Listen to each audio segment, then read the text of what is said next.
There's set spots like Dovi's always there, Oren's always right there. You know, and Akiva. I always know where Akiva is. Harold was always right here, like snacking.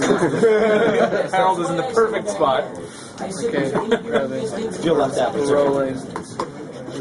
You know that's not true. Okay, here we go. You know that's not true. It's a very serious topic. Just to rehash how we got to the point of discussing this. This talk tonight might have been more appropriate as a sikha. See, when you give something, in the policy decision, when you're deciding, when you're Rav Khan or Rav Wolicki, and you're deciding what to give as a sikha, you realize that the stuff you want to force everyone to hear, you can give as a sikha, because there's no choice in the matter. Everyone's there. But that I just say sort of tongue in cheek. More seriously, this is much more like a sikha because it really deals with a machshava type of issue, an issue, a hashkafa type of issue, how to view a very important issue in the world. It's the kind of things that we do in sikhot. It's certainly the kind of thing that I do in my sikhot. I've never attended one of Rav Khan's sikhot, so I'm not quite sure what goes on there. I just know that they're long. But seriously, on Sunday morning, I just want to rehash what happened at breakfast Sunday morning, because I haven't stopped thinking about it all week.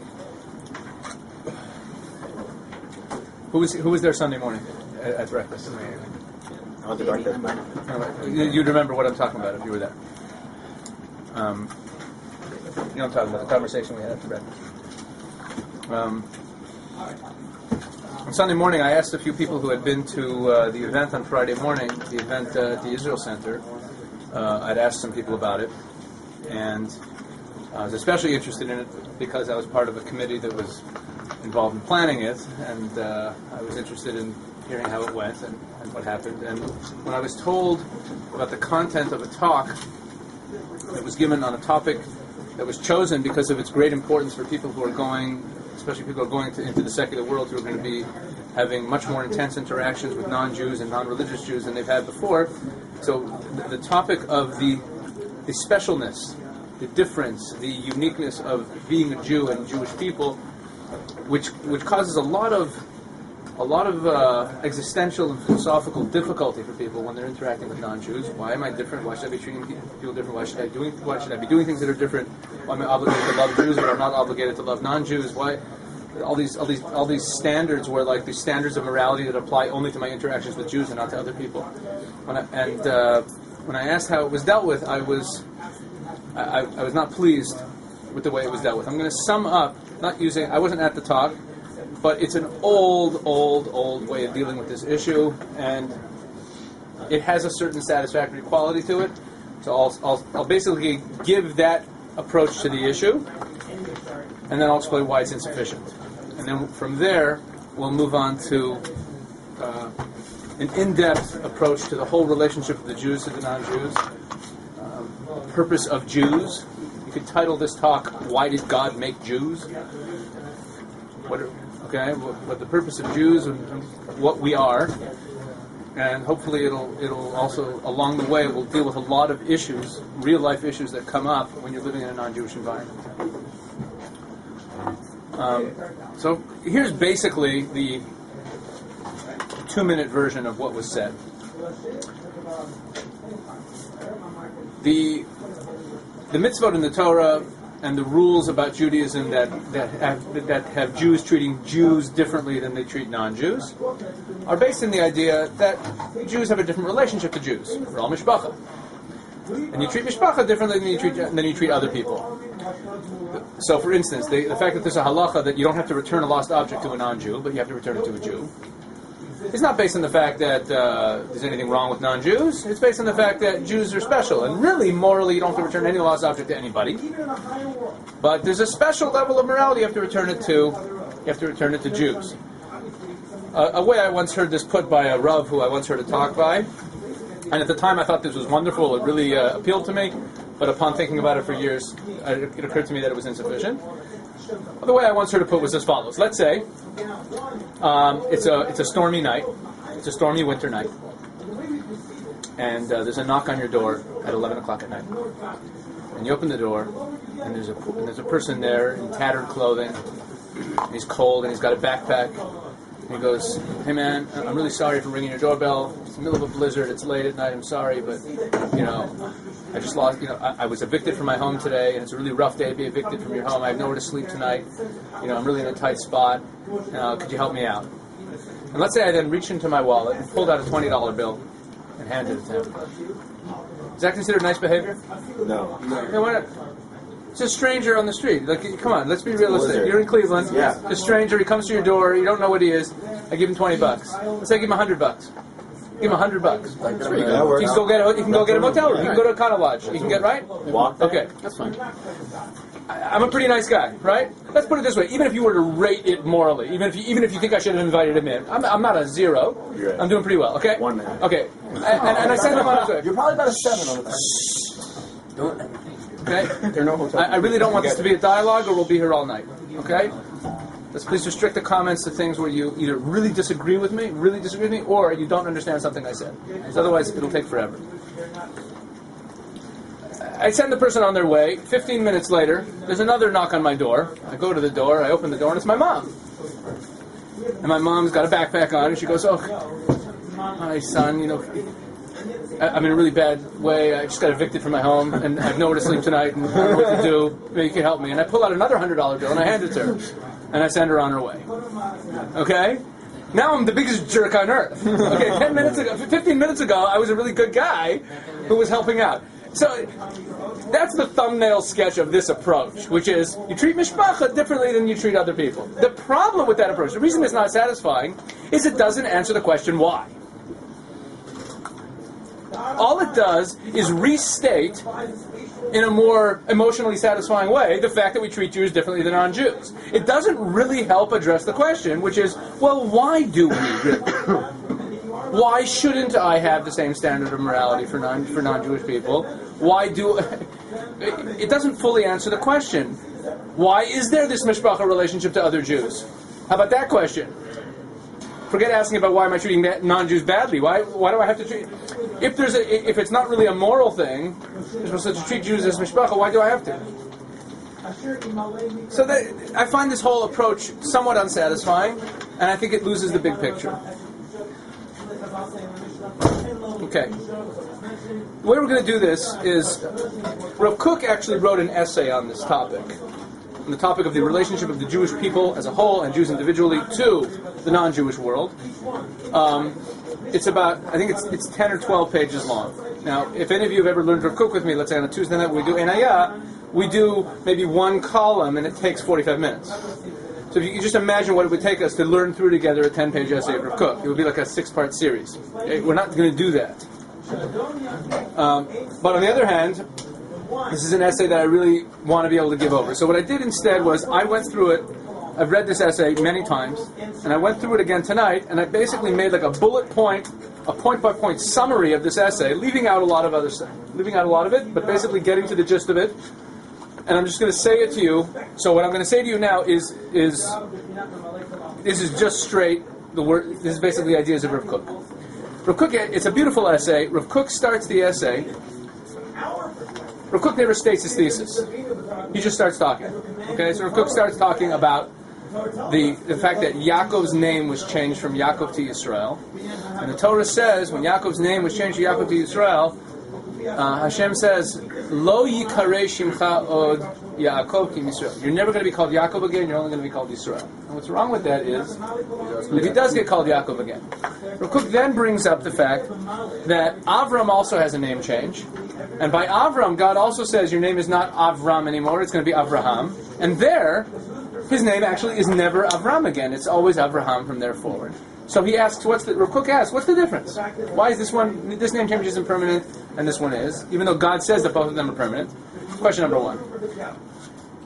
Question number two, if we want to deepen this question, Rav Kook says that the Gemara actually says that anyone who calls Avraham, violates the Torah commandment.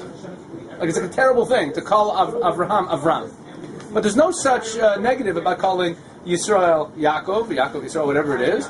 And in fact, the Torah, calls him Yaakov again. So why is it such a terrible thing to call Avram Avram?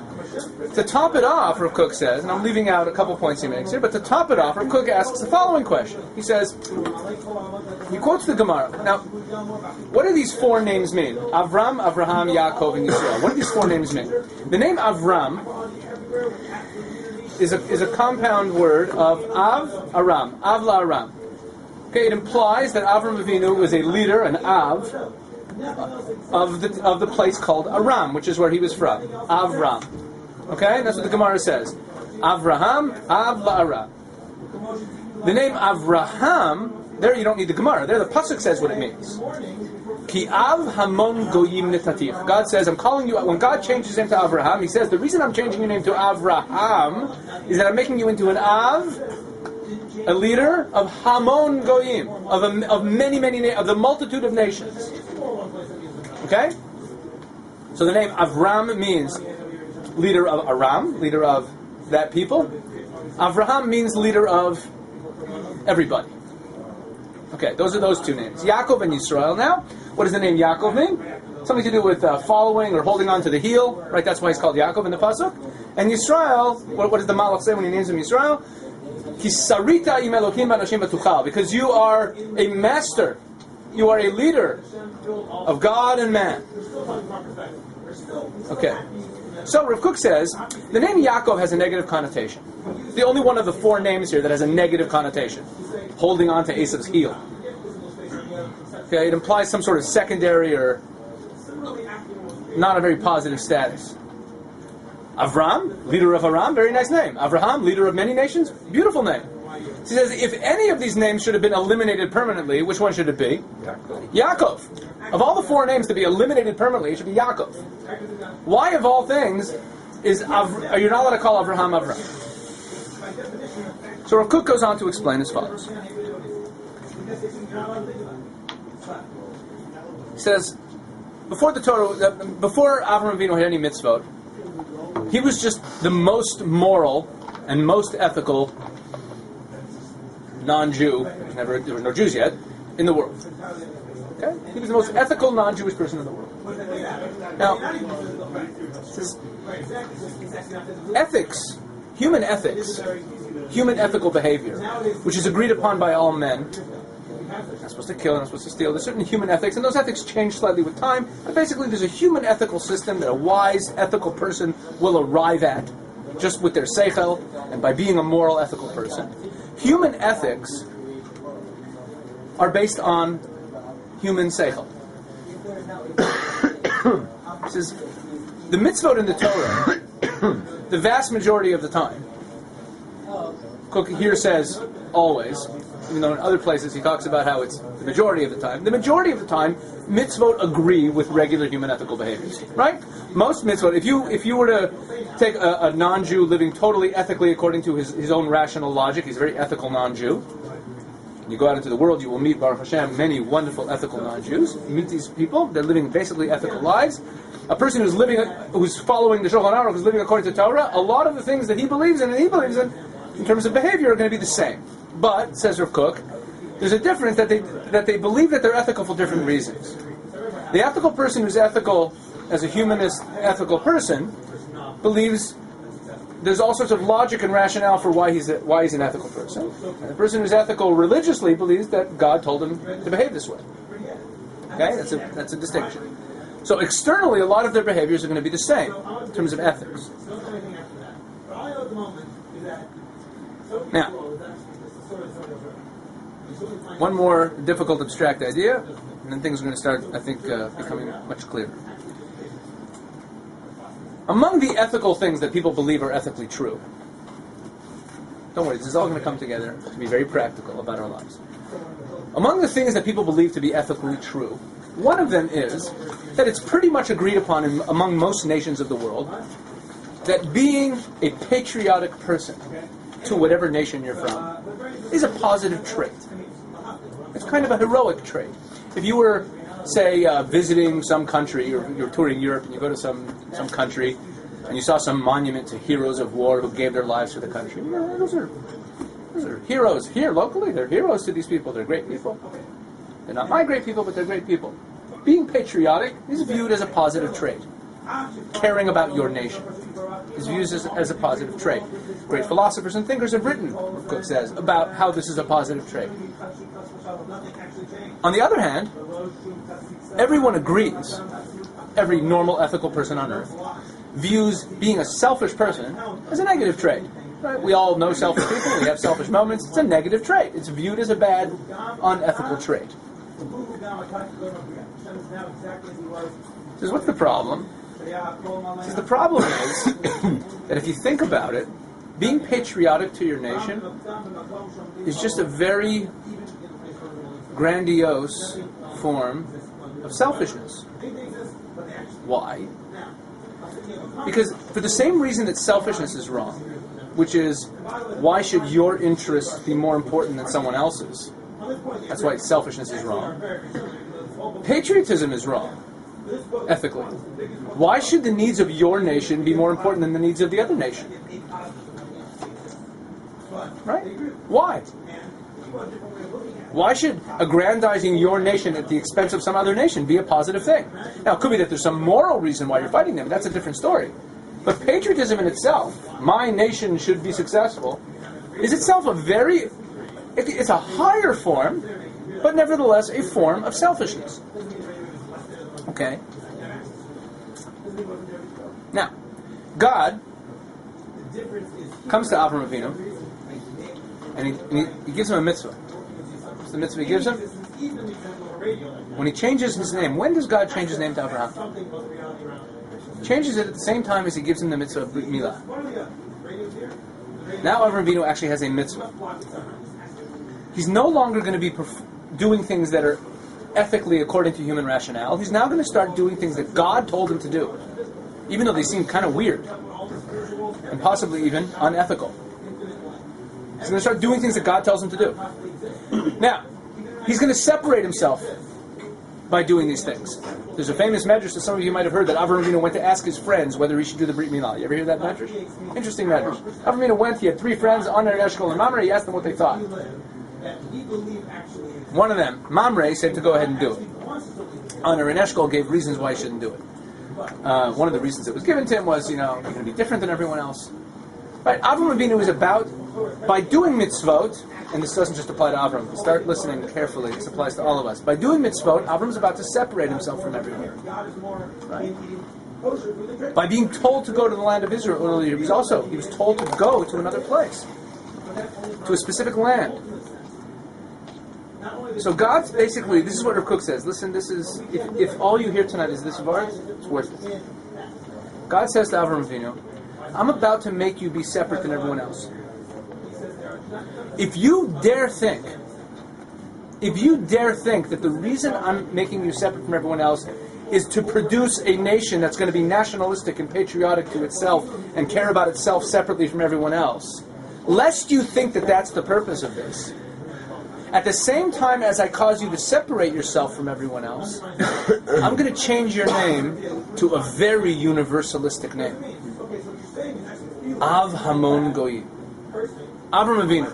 I am separating you from everyone else by giving you a Brit Milah, but it's not to be separate and patriotic and nationalistic about your own people. No. I'm separating you in order to fulfill a purpose of leading the whole world, of seeking the benefit of all of humanity. You're going to be separate, but being separate is going to allow you to be Av Hamon Goyim. There's a pasuk in Devarim talks about fulfilling the mitzvot in the Torah, and it says, "Ki hi chochmatchem ubinatchem," because doing the Torah is your wisdom and your understanding. Le'enei ha'amim, in the eyes of the nations. Asher yiru v'asher yishmu, who will see and hear. V'yomru, and they'll say, "Rak am chacham v'navon hagoy hagadol hazeh." This nation is wise and understanding. Listen to that pasuk. The pasuk in the Chumash says, this is your wisdom and your understanding. The nations of the world are going to see, and they're going to say, wow, what an awesome nation. What a brilliant nation. Rav Kook says, he quotes the pasuk, and he says, why do we care? Why is this a motivation to do mitzvah? this should be a motivation to do mitzvot, to get covered from the nations of the world for doing mitzvot, for them to go, ooh, ah, cool. These Jews are really great. That's why we're doing mitzvot. So he says that's not what it means.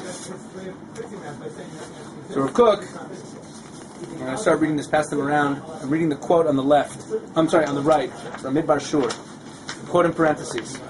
Listen to what Rav Kook says here. I photocopied it because this is one of the most beautiful pieces of writing I've ever seen in my life. Aval hakavana basipur inyan zeh is the intention in telling this over. The piece on the right. He says the intention in saying this pasuk, that the nations of the world, what are we saying? We care that the nation. Now remember where we are. We just said there's a pasuk in the Torah that says that the reason to do mitzvot is that the nations of the world are going to see how brilliant we are. So what does that mean? So says Rav Kook, the intention of saying this is ech she'al yedei shmirat haTorah yasigu hatachlita amitit. What it's telling us is that by keeping the Torah we will achieve the true purpose, hanichsefet, that is desired. V'hila asot ritzon Hashem yibarach ba'ashlamat hamin ha'enoshi, and that is to do the will of Hashem by completing the entire human species, bringing completeness to the entire humanity. Ki ha'amim yakiru al yedei zeh kvodan shel Yisrael, because the nations of the world will recognize the honor of the Jewish people. V'yomru, and they'll say, Rak am chacham v'navon hagoy gadol hazeh. A great and wise, a wise and understanding nation is this great people.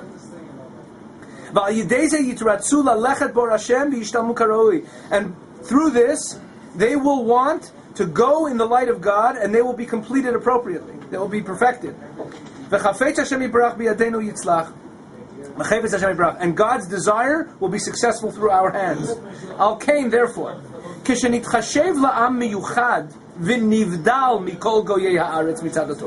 therefore, when we are considered a unique people and separated from all other nations because of the Torah, think of Avram getting the Brit Milah, separating himself. By separating ourselves through the Torah, davar zehu emet v'kayam u'mechuvan ma'od letachlit chayfetz Hashem yitbarach b'olamo. This separating of us, our separating ourselves through the Torah, is truly emet v'kayam. It is true and established and intended very much for the purpose of God's desire in the world. Because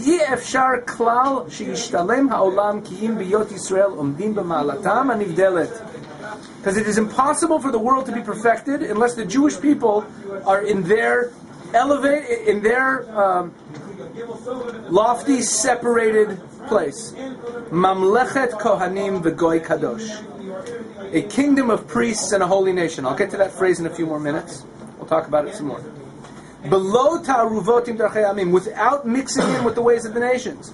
V'lo nitiyah la ruach hasorer al pi hadrachim shel hasechel hanoshi hativi, and not tending towards the spirit that governs the ways of of human natural intellect. That's not why we're moral.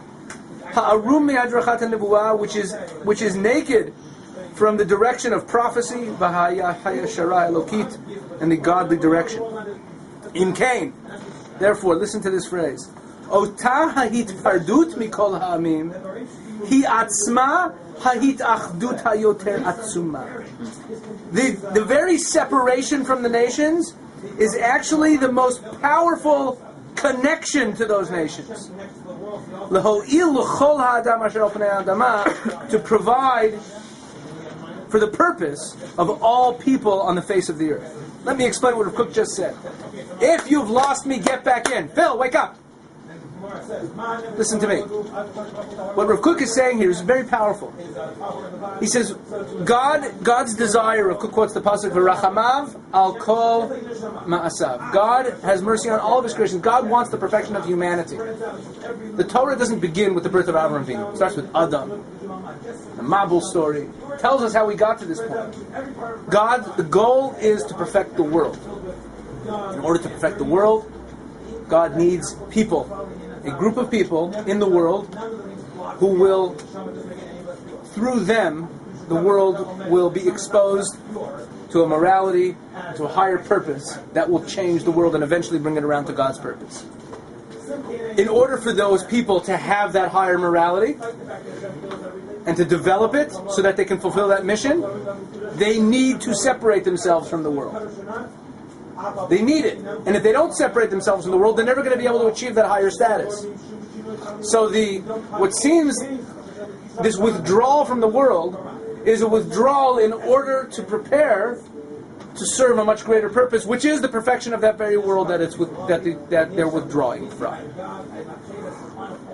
All encapsulated in that one idea, that when God tells Avraham Avinu to do the Brit Milah, separating himself from the world, at that point he tells him, your name is now Av Hamon Goyim. Lest you think that you're being separated for the purpose of being separate, no, you're being separated in order to lead the whole world. So why are we saying the idea of missionaries? Whoa, ask questions at the end.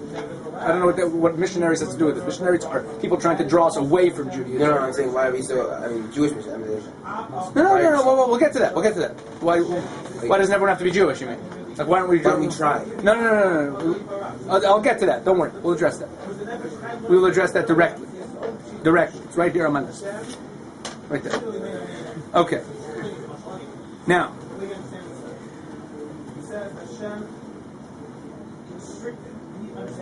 this is why, if one, the Gemara says, if one calls Avram, it's a violation.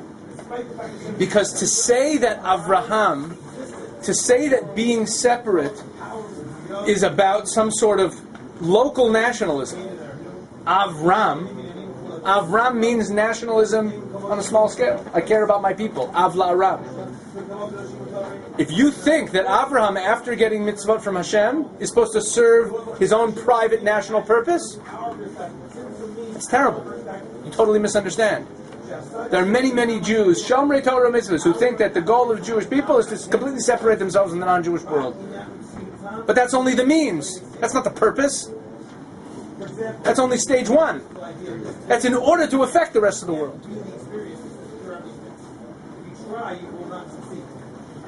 Beautiful line he said there. Ota ha'itpardut hi atzma ha'itachdut. Beautiful.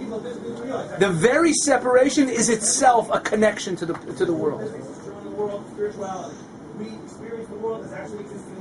Okay. Now, Avram Avinu has a child named Yitzchak who embodies both Avram's separateness and his involvement with the world. Yitzchak has two sons. He has Esav and Yaakov. And Esav is Ish Sadeh. He's out there in the world. Right? That's Esav. He's out there in the world. He has a natural tendency to influence others and conquer and connect and dominate. Yaakov, Ish Tam Yoshev Oliv. Yaakov has that withdrawal part of him. So these two forces, connecting and withdrawing, are embodied in two different people with Esav and Yaakov. Avram had one and then he got the other. Yitzchak was born into both. Esav and Yaakov each went in different ways. Esav took all the connection, but if you go out into the world connecting with other people and influencing them, but you don't have the separate identity that was nourished and developed by pulling away from the world, then all you do is mix in with everyone, or impose upon them values that have nothing to do with anything from God. They just have to do with whatever you feel like. So yes, you're connecting and imposing values and conquering and changing and influencing, but to what? On the other hand, if you're Yaakov Ishtam Yoshev Oalim, and you never go out into the world to connect, so you're separate and you're developing your own independent Jewish identity, that's wonderful, but what's it good for? It's not affecting anybody. So Yaakov wants the Bechorah. What does Bechorah mean? Bechorah means the primary purpose. Right? The birthright. The primary purpose. What's the primary purpose? The primary purpose is what Esav had. Because the primary purpose isn't separating. The primary purpose is connecting. It's affecting everyone. That's the primary purpose. It's what Esav had. Yaakov wanted that. Yaakov wanted that as part of him. Yaakov connects with the Bechorah, and now he's got both. When he goes off into the world, deals with Lavan. There's both aspects there, withdrawing and interacting. Struggles with the angel. And he gets the name Yisrael. But the name Yisrael is a name that means that you have your own unique identity and it rules. It's the full fulfillment of both.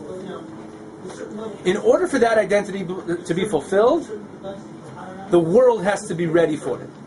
It's not enough for the person doing the influencing to be ready. The people that they're influencing also have to be ready. So until the nations of the world are ready to hear the message, Yaakov can't behave as Yisrael.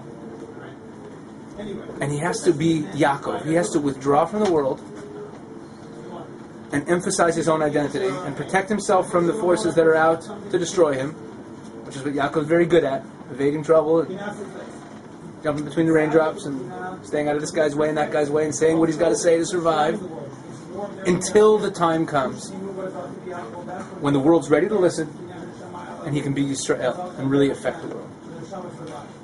That's Yaakov Yisrael. And that's why Yaakov, even though his name is changed to Yisrael, its name is changed to Yisrael in a potential way. God is saying, Lo yikareh shimcha Yisrael. He means Yaakov. He means in the future your name will know. There will come a day where you won't be Yaakov anymore, where you'll be fully in that position to affect.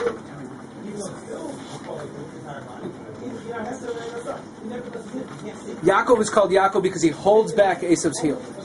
And what does that mean? Esav is a heel. A heel steps. If someone's holding onto your heel, you can't move. You can't take a step forward. So Rav Kook explains it as follows. He says Esav's whole approach, and Esav is Rome, and Esav is Christianity. Esav is the West. Esav's approach is to influence, is to connect, is to dominate, to bring his value system to whoever, and to assimilate everyone into one. That's what these forces in history have always done, to bring everyone under one roof. Yaakov, withdrawing from the world and refusing to be influenced by the outside world, prevents Esav from fully fulfilling what he wants to do, because he wants everyone to be the same. So Yaakov's existence holds back Esav's foot. Esav can't fully do what he wants to do in the world. So Yaakov, fulfilling the role of Yaakov, holds Esav back until the time is right when Yaakov can be Yisrael. That's stage one. We'll do one more piece of Torah, and then we'll start talking about life in the real world. The other piece of Torah is this little piece of Einayah that you have in front of you on this sheet. Esav wants everyone to be the same, everyone to assimilate, everyone to be dominated by his world culture. And Yaakov withdraws from the world culture. He's living in the tent, he's inside, he's building his own separate identity. So that itself doesn't allow Esav to fully dominate everyone, because he's not participating. Well, is Esav, making everyone the same a necessary step before Yaakov, until Yaakov steps forward? Yes. Everyone except Yaakov. Right. Yes. Could a way of understanding it be that because Esav is violent, because Esav uses violence in order to... Not always. He sometimes hugs and kisses. Look at the Pesach. Esav doesn't just... he's all kinds of means. It's a use of domination. It's dominant, right? Yeah, that he has to dominate. Right, like Western culture is dominant without being violent today, and it's erasing other cultures. It's making them less and less relevant. It's not, but without being violent. Esav's way of spreading is not necessarily the more ethical way. It has nothing to do with ethics. Esav's way has nothing to do with ethics. Esav's way has nothing. That's why I said. That's what I said before. I said Esav connects and influences without it being connected to any moral system. It's just it's the connection without any fully developed value system. And so Yaakov brings ethics into Esav's. This is the next step. Okay? Right. Yaakov brings the ethics in.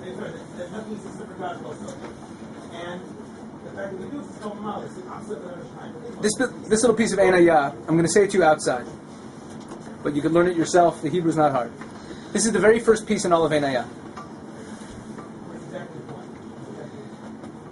Volume 1, opening line of Masechet, opening line of Shas. This is what Rav Kook wrote on it. The opening line of Shas is a halacha that is worded very strangely. If you were an editor, you would have told Rabbi Yehuda Anasi to rewrite this line. It says, I think we all know this line. The opening line of the first Mishnah in Bracha. From when is the time to say Kriyat Shema at night? From the time that the Kohanim go in to eat their Truma. One of the most inefficient ways of writing a halacha ever conceived of. Because the Gemara then goes off and asks the obvious question. When is that? Like, the Gemara could have said, Mei matai korin Kriyat Shema b'Arvi, mitzei tekochavim. From the time the Kohanim, you have to know when the Kohanim going to eat their truma to be able to understand what the halacha is. It's a very inefficient way to write a halacha. Rav Kook takes that and he says, basically what he says is this, and some of what I'm saying he said here is reading between the lines. Trust me, I've read enough of the background information. But most of what I'm saying is exactly what he says here. Rabbi Yehuda Anasi wrote the Mishnayot. Why did he write the Mishnayot? So it won't be lost, because Klal Yisrael was heading into Galut. The opening line of Torah Sheba'al Peh, when he wrote it down, said, what's the appropriate time for reading Shema at night? Says Rav Kook, there's two. What is saying Shema? Saying Shema is accepting upon yourself the yoke of the kingdom of heaven. The Jewish people have two yokes of the kingdom of heaven that we carry. One of them is called Shema at night, and one of them is called Shema during the day. We have two connections to God, two roles in the world that we play. And those two roles are, number one, Mamlechet Kohanim, that we're a kingdom of Kohanim. Kohanim are priests, a kingdom of priests. What's the role of a priest in the world? No! The role of a priest! You never heard of a priest? Sanctify the sanctified. Good! A priest is a religious leader, thank you. Is that what you said? Good, okay. I didn't hear what you said. I thought you said to sit in the Beit Midrash or something like that. Is that what you said? No. I mean a priest. A priest. What's the role of a priest? A priest. Good. A priest is supposed to inspire people religiously. He's supposed to affect the world religiously. Great. Now, could you imagine if you had a whole kingdom of priests? Who's making the hamburgers? You know, who's washing the windows? Like whatever it is. Like, so a kingdom. So what does it mean a kingdom of priests? What is it? If we're all supposed to be Kohanim, who are we the Kohanim for? For each other? For the world. We're the Kohanim of the world. We're supposed to be. And what is a Kohen? We all know what a Kohen does. A Kohen has a different set of rules. He has a higher level of holiness, a higher holiness standard that he's held to. But why? For himself? No, in order to inspire us. We are an entire nation that's supposed to play that role for the world. We're a Mamlechet Kohanim. That's one role. But we have another role also, which is Goy Kadosh, the other half of the phrase. Kadosh means separate. We're a separate nation. These two jobs are at odds with each other. How can I be out there influencing the world if I'm also supposed to be totally separate from it? These are two opposing jobs. Mamlechet Kohanim on the one hand, influencing. Goy Kadosh on the other hand, totally separate from everyone. How do I do both? Rav Kook says, depends what's going on in the world. If it's a time of day, it's a time when things are bright, when people can see. It's good times, people are willing to listen, the world is open to truth and ideas, then we can play the role of Kriyat Shema Shel Shacharit. Where the Kohanim are out there doing, what are the Kohanim doing during the day? They're doing the Avoda. On behalf of the people. With the people. They're doing their job in the world. And what happens as nightfall comes, as times get dark, as times get bad? As the sun starts to set, what do the Kohanim do? They go inside, secluding themselves, to eat their truma. Interesting halacha about truma. Is a Kohen allowed to share truma with you? No. Only a Kohen can eat truma. The Kohen separates himself. When a Kohen eats truma, he is by definition separating himself from the rest of the world. So says Rav Kook, the image of Kriyat Shema Shel Arbit, the declaration of God's name that we make in dark times, when times are tough and there's pogroms and ghettos and crusaders, what are we doing? We're not out there influencing the world.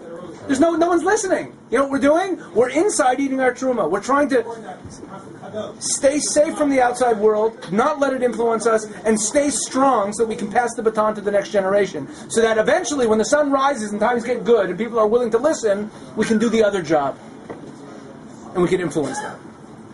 We are a Mamlechet Kohanim and a Goy Kadosh. And that's encapsulated. So it says Rav Kook, Rav Yehuda Anasi at the beginning of the Galus. The opening line of Masechet Brachot is, folks, we're heading for dark times. We have our role in the world as we head into Galut is to keep safe and keep our holiness safe from the outside world where it's dangerous. But gentlemen, we're not living on Rabbi Yehuda Nasi's end of the dark tunnel. We're on the other end of the tunnel. And we know that the world we live in is different. This whole theological issue of how to relate to the outside world, to non-Jews, would not exist if we lived 500 years ago. If we're in the Warsaw Ghetto hiding from the Nazis, who if they see us learning Torah are going to kill us, we're not sitting there wondering, how come I have to treat my non-Jewish roommate differently than I treat my Jewish friends? That's not part of the equation. When the non-Jewish world is hostile to us, the goal is to go in to eat our truma, because it's dark outside, it's night. But we live in a different time. The world is willing to hear what we have to say, and we do interact with them. And we have a job. From here we move into an idea that I read a long time ago. This I mentioned Sunday morning at breakfast. It's a great book called This Is My God by Herman Wouk. Herman Wouk is a famous American author. He wrote The Winds of War, he wrote Marjorie Morningstar. Famous novelist in the United States. Herman Wouk. From man, did the full Daf Yomi cycle about 3-4 times. Talmud Chacham. I once had the pleasure of learning Mishnayos with him in his home in Palm Springs, California. Me, him, and his German Shepherd. Some Mishnah in the Luksubas somewhere we were learning. Herman Wouk wrote a book about being an Orthodox Jew. It was one of the first Kiruv books written in America. Back before Art Scroll, decades before Art Scroll, back in the 1950s sometime. Herman Wouk, in this book called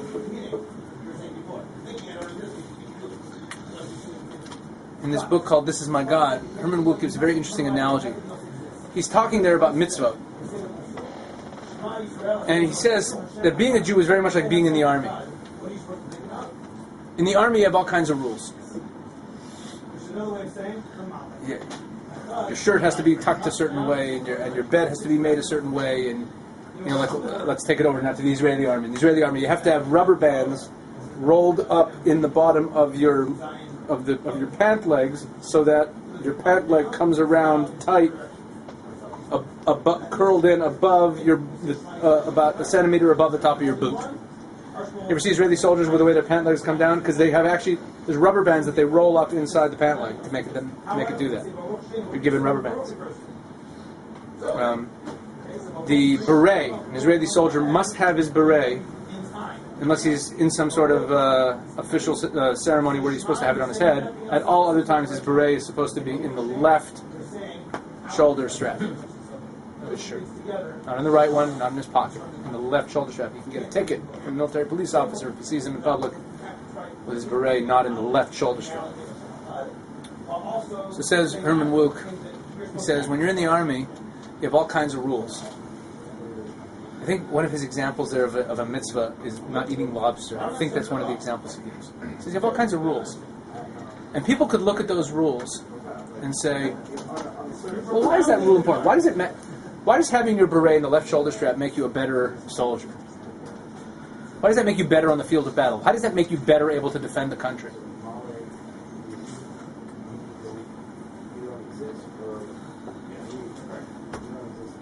Before we answer that question, because I want to elaborate on that a little bit, I want to answer the question Robbie asked before. Robbie said, why don't we go out proselytizing? Trying to get more people to become Jewish. And the answer is, not everyone's supposed to be in the army. Everyone needs there to be an army. It's important that there's an army. And the army serves all of our purposes. And society is not safe unless there's an army. But there's absolutely no need for everyone to be in the army. And we're the army. God chose us for that purpose. We're supposed to be a kingdom of priests. God wanted that there aren't just religious leaders, priests, rabbis, whatever, but that there's actually an entire society. It's a different goal. Usually people's religious role models are people who are religious professionals, like me, I'm a rabbi. But God says, no, that's not what the perfection of the world requires. Humanity seeing that religion isn't separate from life, that you can have an entire society governed by religious ideals. In order to have an entire society governed by religious ideals, you need an entire nation that is functioning at a higher level. A kingdom of priests, a priestly kingdom. Meaning, a priestly kingdom includes garbage men, it includes people running the corner store, it includes stockbrokers and lawyers and bus drivers and everybody, and you have an entire nation that is functioning at a higher moral standard and a higher ethical standard than the rest of the world, providing an example for how a society should function. That's what it means to be a kingdom of priests. Entire communities that are functioning at a higher level. The spiritual army. Now let's get to what Herman Wouk said about this issue of someone asking, why do you have to have that beret there? I'd like to really focus on this issue now, especially for those people who are going to be entering into non-Jewish environments. Listen very carefully. One of the biggest problems that people face, and I'm saying this to you, let me put all my cards on the table. I didn't go to YU. I kind of did. I went to York University, Toronto. Okay? I went to a non-Jewish college, and I didn't study what all the Jews were studying. I wasn't in the business school or studying engineering. There's always a few frum people in there. I wasn't in any of those programs. I was studying English literature. There were no Orthodox Jews in my programs, in my classes. I had a lot of friends who weren't Jewish. People I played pool with. People I had a beer with after class. People I played cards with. They were not Jews. My friends, a lot of my friends in college were not Jewish. A lot of my friends in college were not frum. I was also friends with a lot of Jews. But I had a lot of friends, and I don't mean just like friends, people I talked to in school, but I had no connection to the outside. I went out with them. I had friends who were not Jewish. And I had a lot of friends who were not observant, who were Jews but not observant. Most of my friends in those years. And one of the big issues that you face, and you don't just face it actually in the secular colleges, every Jew faces it. You face it even in yeshiva. Phil, you even face it in yeshiva. Is the issue, I came up with a name for it this week, which is the philosophical problem of viewing mitzvot in isolation. What I mean by that is when you look at a mitzvah on its own and you try to understand its purpose. It's a very, very big problem, and it leads people to drop a lot of mitzvot. The problem is when you say, let's say, we'll use a fictional non-frum or non-Jewish friend you have, but this stuff goes on in our own minds, in ourselves as well. We ask the same questions to ourselves. Where your friend says to you, your friend says, hey, you want to go out for ice cream? You say, oh, I can't because I had a salami sandwich 2 hours ago and I have to wait 6 hours to eat milk. And your friend looks at you like you're from outer space. And then, not trying to be antagonistic or like be your little devil on the shoulder saying, commit sin, but very realistically says, why? Why is that important? You go, well, it's a law in the Torah. I'm an Orthodox Jew. We don't do this. And he says, no, I want to know why. Like, not being antagonistic, respectfully, why does that really matter to your religious, to your spiritual life, to your relationship to God? Why does that make you a better person? Does it really matter? Can't you be just as good a person and eat a cheeseburger? Are you saying that is it immoral? So you try to come up with these Kirov answers. Oh, milk is this, meat is that. Here's the problem. This is an unwinnable battle. Because you can take almost any mitzvah, and if you ask yourself, these types of questions, you can end up saying, of course you could, because frankly, guys, you're going to go into the world and you're going to meet some non-Jews who eat cheeseburgers and eat lobsters and never heard of Shabbos, and they're not Jewish, and they're very moral, very good people. They're good people. They're doing good things in the world. They care about good things. They're wonderful, moral people. A lot more moral than a lot of Jews you know. And your mind plays tricks in you, and you say to yourself, well, it's a good point. Why is it so important that I do this or that mitzvah? Does it really make me a better person? And there goes Mincha, and there goes Tzitzis, and there goes Shabbos, and it's very, very easy. You could take any mitzvah. This is, I'm going to say it again, this is an unwinnable battle. It's not winnable. If you start asking that question about mitzvah, you lost. Because you're never going to have a good answer that's going to satisfy you. The real answer is,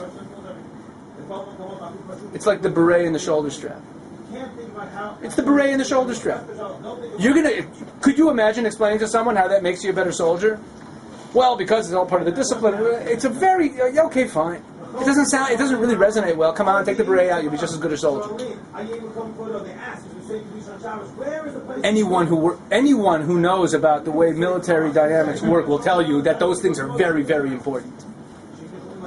You can't exactly put your finger on why, but they're very, very important. The correct answer to that question when someone asks it to you about waiting 6 hours, or why you can't go out on Shabbos with them, or whatever it is, or why you're wearing those funny straps in your arms, when someone asks you that question, why is that important? Does that make you a better person? However they phrase the question, the correct answer is, if you want to know why that particular thing is important, the truth is, it's a very small detail as a part of a very large system. If you want, I'll explain to you why the whole system is important.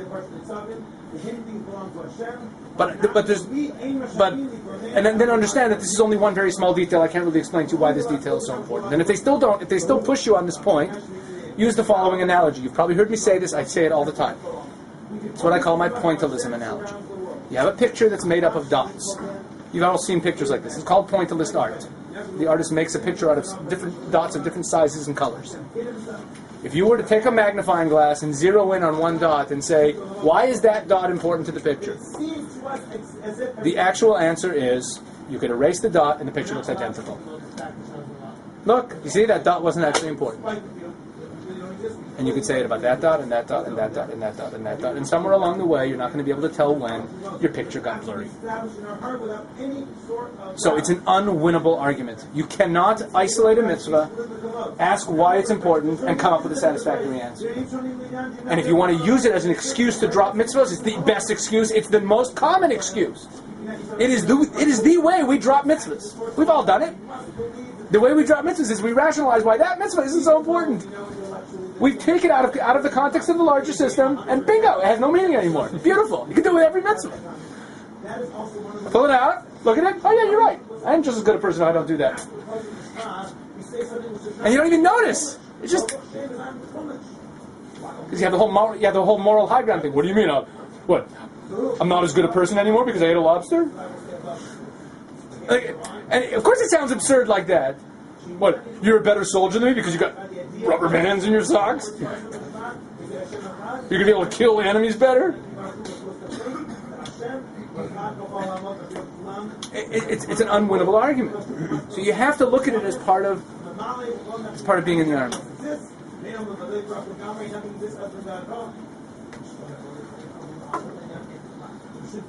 Now, lastly, I want to pull some of this stuff together and talk about what does this mean that we're like defending the whole world, or that we're the army. It's very hard to be in the army if no one knows that there's an enemy. See, it's one thing if we have a friend who goes to the army. We're all very proud of him. He's going to the army. We know he's defending us, and he's doing us a favor. He's there in the army, and he's actually very intimately connected to us. So the analogy works well, except if we imagine a situation where we don't believe there's an actual enemy, or that there's any need for an army at all. Then if our friend goes to the army, we think he's an idiot. What exactly are you defending us against? Oh, Mr. Jew, you're in the army. You're defending the whole world against some moral downfall that will befall it if you Jews don't protect us with your force field of spirituality. How does this work? Is it actually real? On the mystical level, there's a lot to say, but we're not mystics. Let's make it real. It is very, very real. It is as real as everything in Western values. What are Western values today? Every historian today will tell you that Western values are what they call Judeo-Christian values. They're the values that come from the biblical society that was developed in Europe as a result of influence of the Bible and of Judaism. That's what Western values are. You'll notice that every major threat to Western values, who do they hate most? The Jews. Who's the biggest threat to Western values today? Muslim fundamentalism. Who's their number one enemy? What do they hate most? Jews. The Jews. The communists hated Western values. Who's their number one enemy? The Jews. The Nazis? The number one enemy was the Jews. Somehow all the forces that are opposed to things like freedom and equality and what we view as regular moral Western ethics, which have developed wonderfully over the last few hundred years. The world is a more ethical place today than it was a few centuries ago, 1,000 years ago, 2,000 years ago.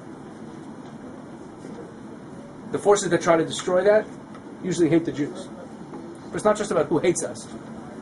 The fact is that the way the world has gotten to this point, you can't put your finger on which Jew or which Jewish community or how the influence worked.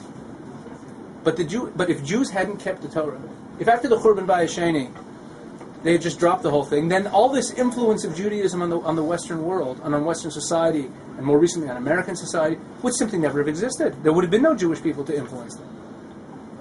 So this isn't some fairy tale or some mystical concept.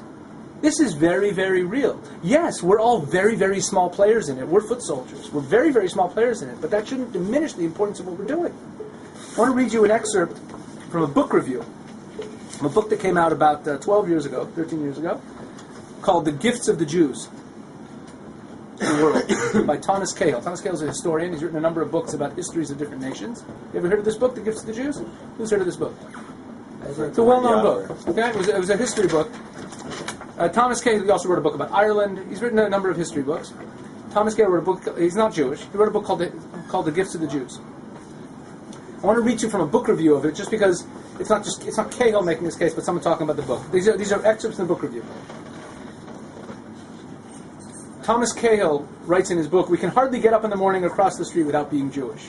He's talking about being a Westerner. In this new volume, Cahill's unwavering thesis is that the religion of the Hebrews, a tiny marginal desert tribe, changed the worldview of Western civilization. According to Cahill, the West's most deeply held beliefs about life, human nature, God, and justice are all owed to the ancient Israelites.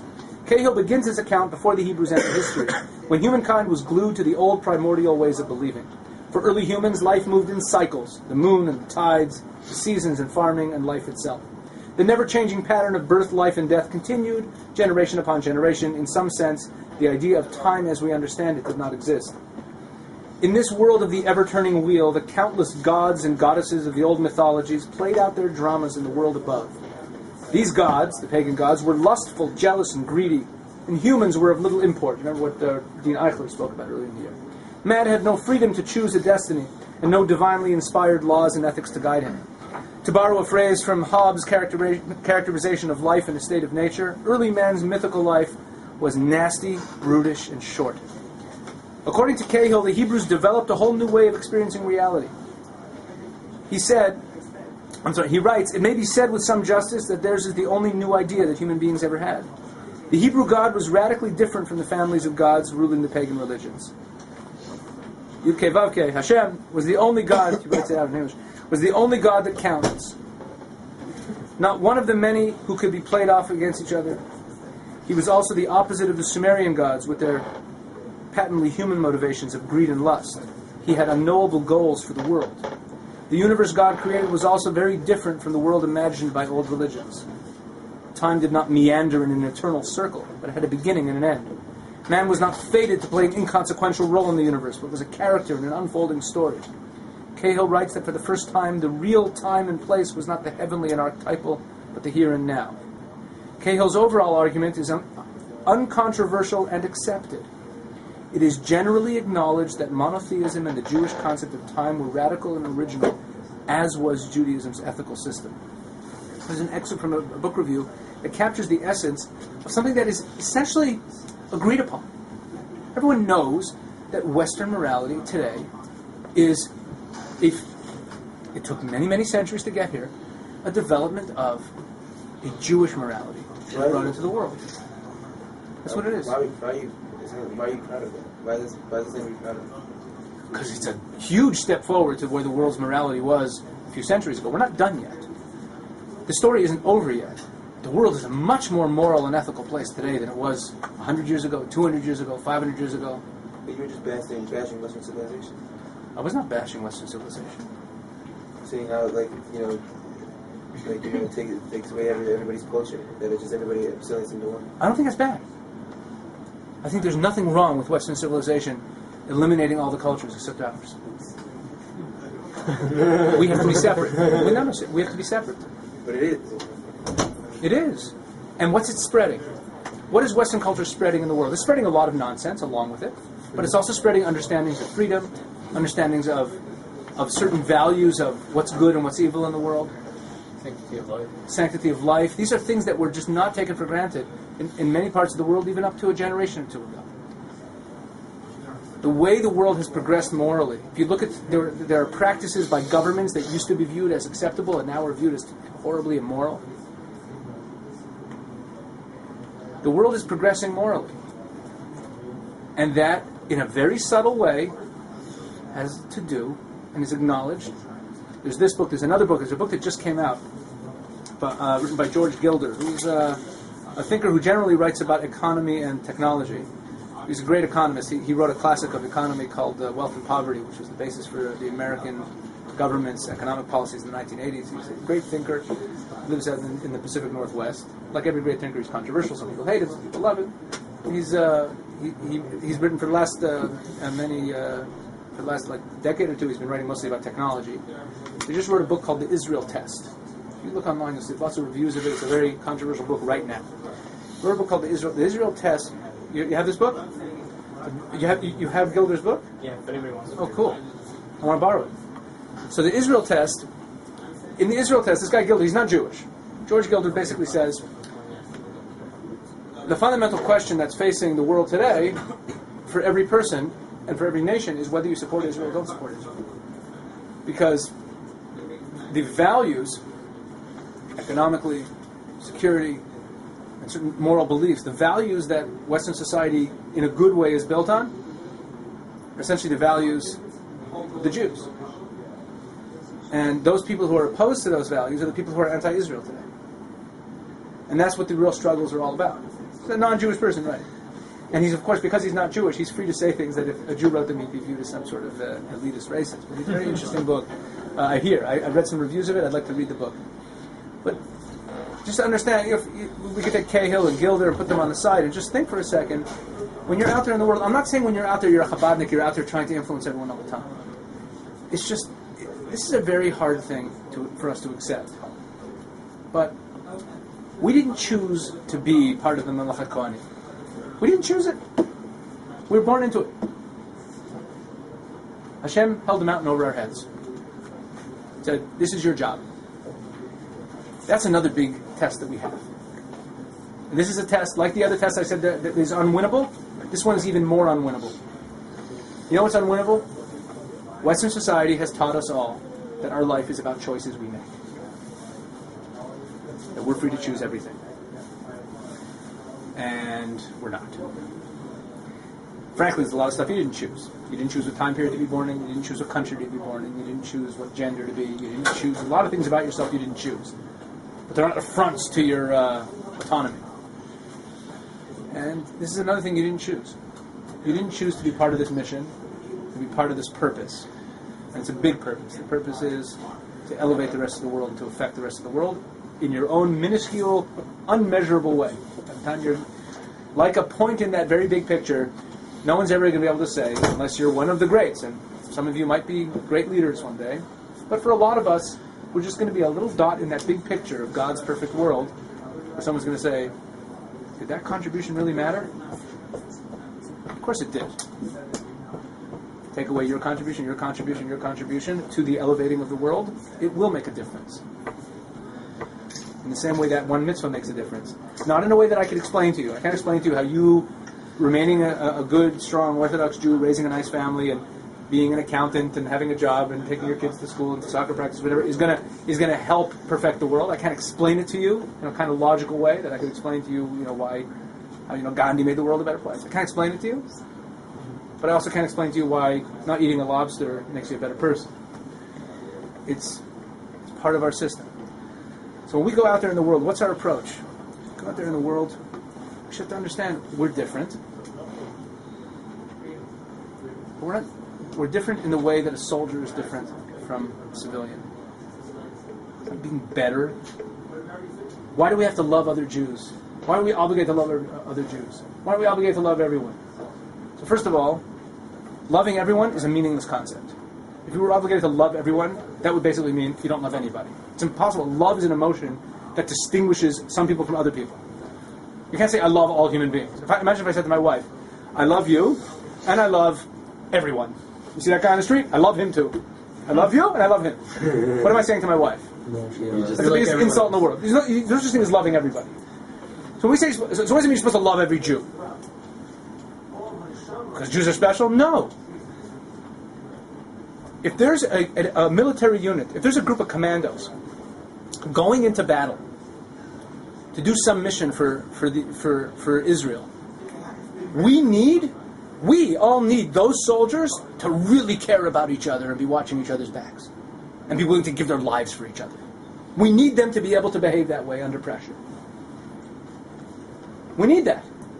Because being a Jew in the world is not easy. Being a Jew in the world is full of challenges. In different time periods there's different challenges. And the closeness that Jews feel for each other has two effects. Number one, it helps us get through. And that's part of God's plan. We need to be able to get through and survive. And number two, it helps enhance that special moral society. Part of what makes your average Jew, who's not like this great, philosophical moral thinker, be part of a society that's more moral and more caring, is the fact that the cab driver in Beit Shemesh looks at you and goes, "Oh, you're a Jew," and he loves you. Why does he love you? Because you're Jewish. Because he was raised that way. But having a whole nation of people who feel special about each other increases the moral quality of the way the society functions. So in the creation of the Mamlechet Kohanim, it happens to be necessary to command them to treat each other specially. So if we go back to the mother at the door in the blizzard example, yes, it's true you have to treat her differently. But you know what the irony is? Treating her differently has got nothing to do with her. It's got to do ultimately with the effect that you have on the whole world. It's what Rav Kook says in that line, and with this I'll close. Again, Ota ha'hitpardut mikol ha'amim hi atzma ha'itachdut ha'yoter atzuma loho'il l'chol ha'adam asher al pnei adama. That very separation from all the nations is itself the most powerful connection for the purpose of all people on the face of the earth. That's what we're here for. It's not easy. It's full of challenges. That's our job in the world.